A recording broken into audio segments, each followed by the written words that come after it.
আসসালামু আলাইকুম।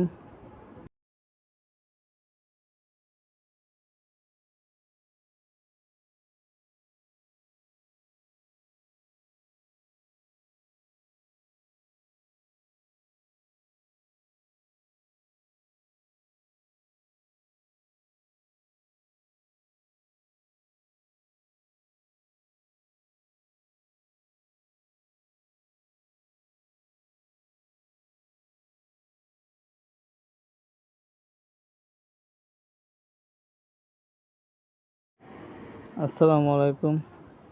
আজকে আমি আপনাদের দেখাবো কিভাবে একটি ভ্যান গাড়ি, চিকন চাকা স্পোকের গাড়ি টিউবলেস করা হয়। আমি আসলে নতুন, এত ভিডিও এডিটিং ভালোভাবে করতে পারি না। তারপরেও আপনারা যদি আমার এই ভিডিওটা পুরোটা দেখেন, প্রথম থেকে শেষ পর্যন্ত দেখেন, তাহলে আমি আশা করি আপনারা অনায়াসে শিখতে পারবেন।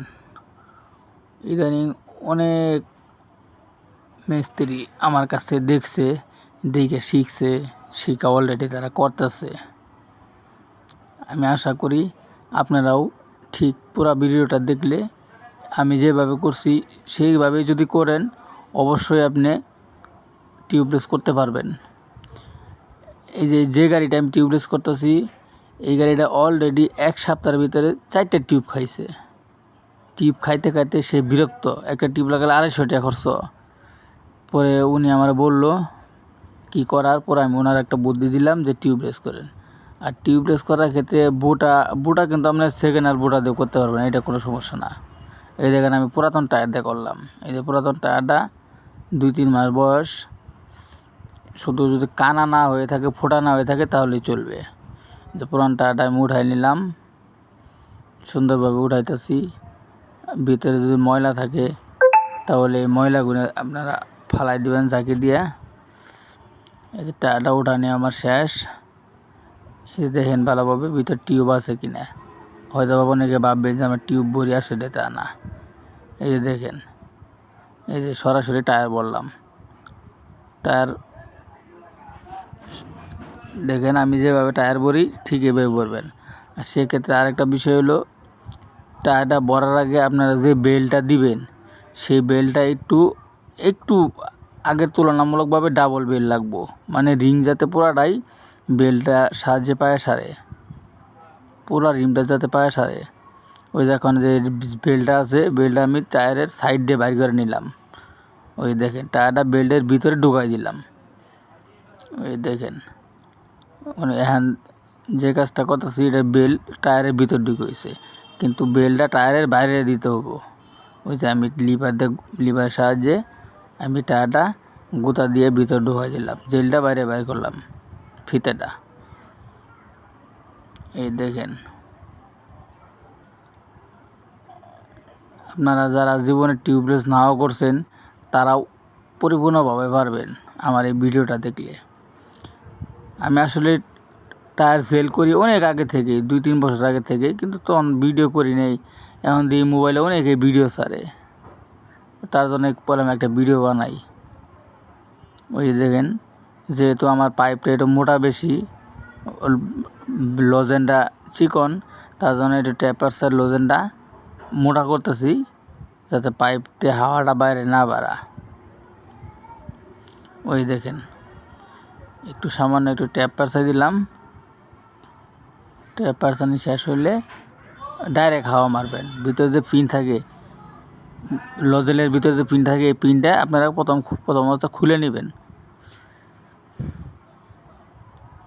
এই যে দেখেন ডাইরেক্ট হাওয়া দিছি, ডাইরেক্ট প্রেসার।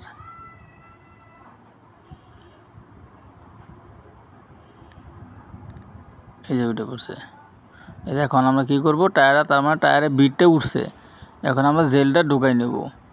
এখন জেল অনেক সময় আছে, অনেকে আছে লজেন দিয়ে পড়তে পারেন, আর যদি লজেন দিয়ে বড়া ঝামেলা হয় তাহলে লিভার ফাঁক করে ওই ভিতর দিয়ে ঢুকা দিতে পারেন, সমস্যা নাই।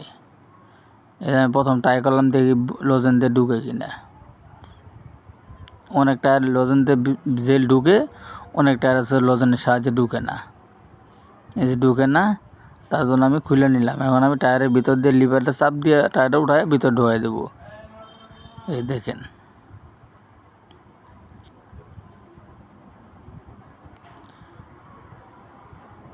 আরও যদি আপনাদের কোনো কিছু বিস্তারিত জানার থাকে কমেন্ট বক্সে যোগাযোগ করবেন, আমি ইনশাল্লাহ বলে দিব, ইনশাল্লাহ পারবেন। এই দেখেন জেলটা ঢোকাইতেছি, এই দেখেন। প্রিয় ভাইয়েরা, আমার এই ভিডিওটা সম্পূর্ণ দেখলে আপনারা অনায়াসে টিউব বাদ দিয়ে জেল করতে পারবেন, আপনারা নিজেরাই পারবেন। আর যদি কোনো মিস্ত্রি হয়ে থাকেন তাহলে তো আশা করি অভিজ্ঞতা আপনার কাছে আছে।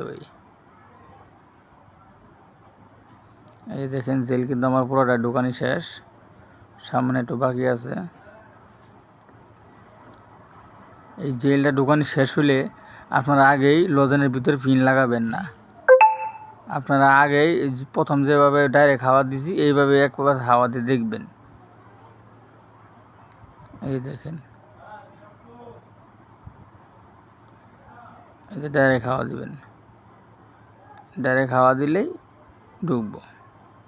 হয়তো একটু সময় লাগবো, তো বলবেন যে এক চান্স হয়ে যাবো, এক চান্স আসলে হয় না, এমন আছে সময় লাগতে পারে খানি। এই দেখেন আমার টিউবলেস হয়ে গেছে।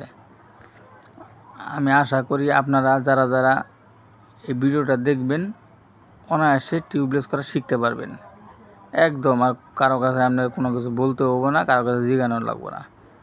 এই দেখেন আমি কীভাবে টিউবলেস করলাম। তো ভিডিওটা যদি ভালো লাগে অবশ্যই লাইক কমেন্ট করবেন। আপনাদের কাছে একটাই চাওয়া, আর কোনো কিছু জানা থাকলে মতামত থাকলে কমেন্ট বক্সে যোগাযোগ করবেন। আসসালামু আলাইকুম।